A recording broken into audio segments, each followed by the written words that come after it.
The other day I came across a video about how to get what you want, so today let's further explore the topic. So firstly is the power of what.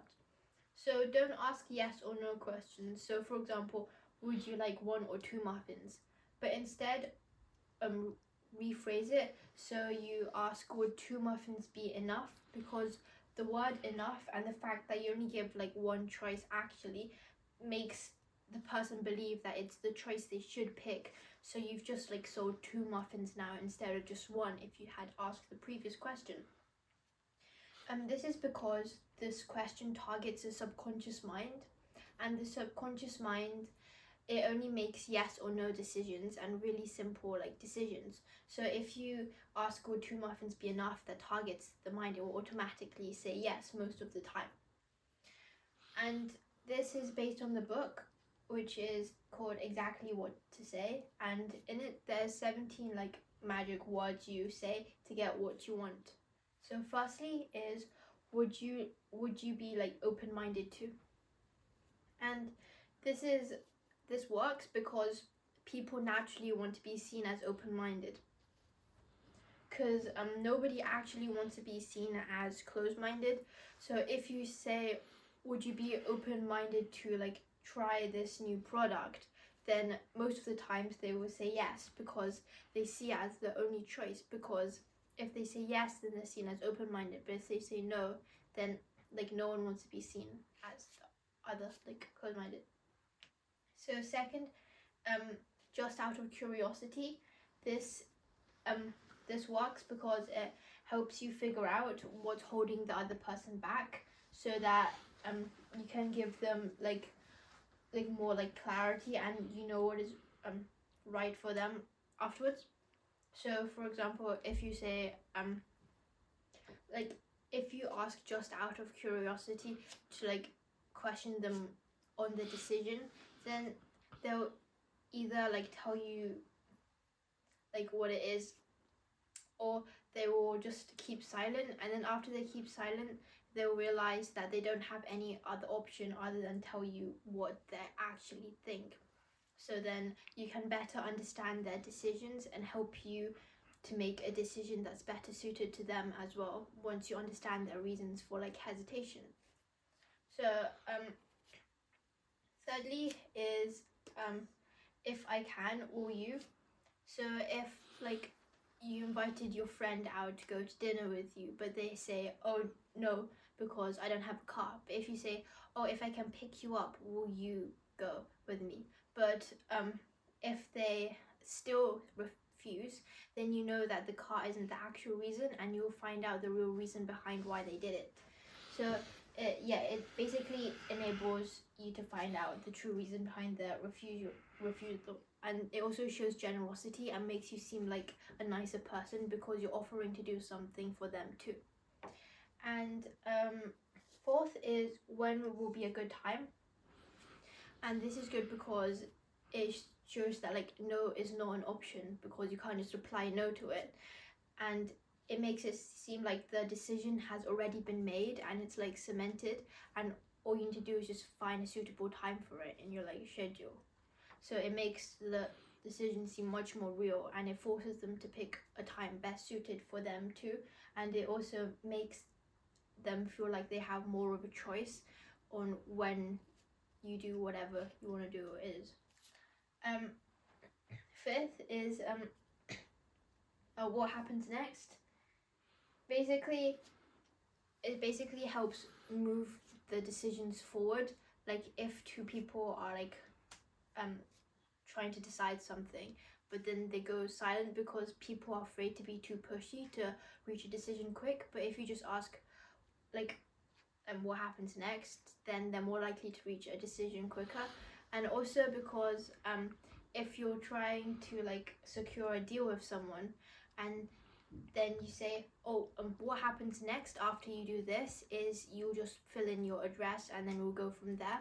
Then they have a clear outline of what's going to happen next and a clear expectation, so that they're more likely to agree on the deal. 6 is, what do you know? Basically, it questions the knowledge that the other person's decision is based on.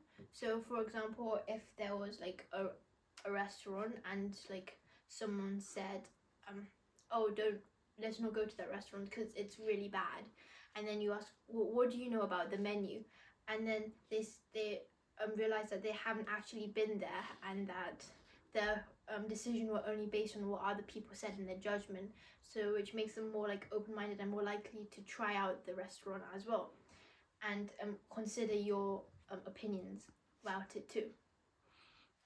And then maybe it'll prove them right by saying that, by the restaurant actually being bad in the end, but then at least they'll have tried it and they know for sure. Seventh is I'm guessing you haven't gotten around. Basically, if you just ask someone to, like, on a promise to, like, maybe call up another friend to ask about something, and then if you say it in any other way, it might sound like too confronting and might make the other person like not want to listen to you anymore. And if you say, I'm guessing you haven't gotten around to, like, it means that they can't make any excuses anymore, and they'll have to tell you the real reason why. So they'll either be proud that they've done what you guys agreed on, or they'll be like, or they'll have to admit that they haven't done it, and they'll make a new promise. And yeah, it shows the gaps in knowledge, and you can't do the same thing and find an excuse. Eighth is, I'm not sure about you, but, because it offers them a new perspective from their decision. And if you immediately say, I'm not sure about you, then the person immediately thinks, oh, why isn't it about me? Why isn't it like, yeah. And then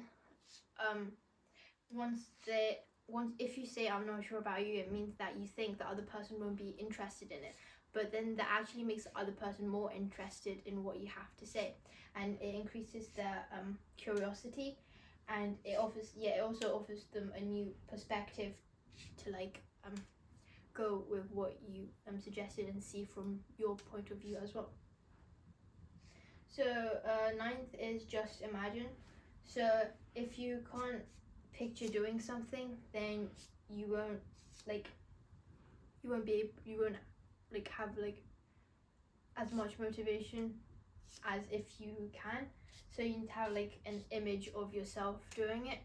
So if you just say like, just imagine if you were like financially free, how brilliant could your life be, or something like that. It makes them more motivated to actually achieve that goal.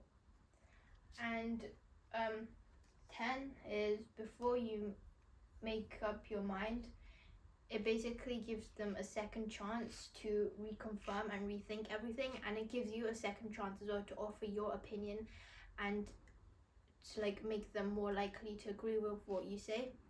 And yeah, it basically just before they make the decision, then your opinions might be able to influence them as well.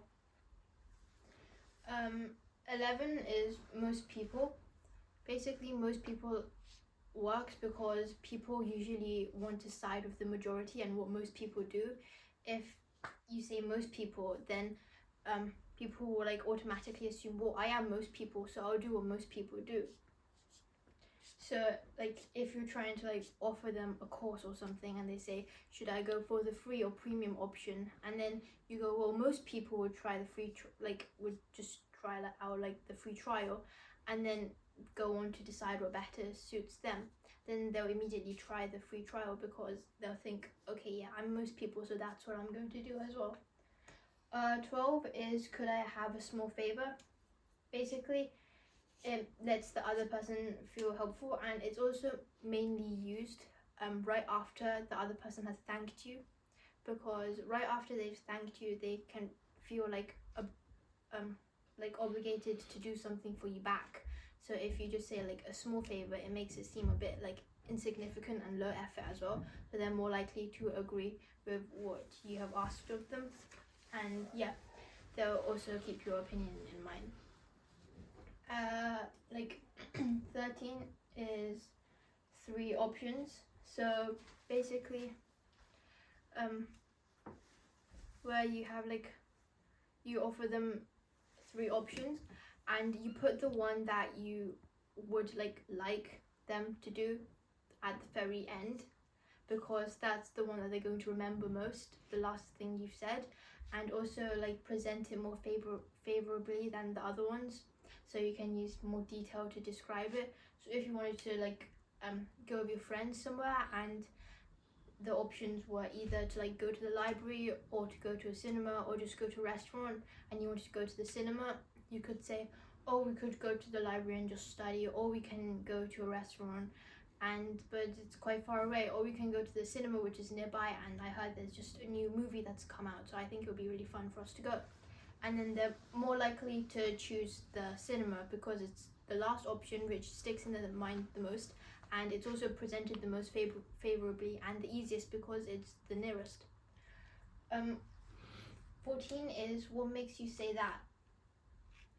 It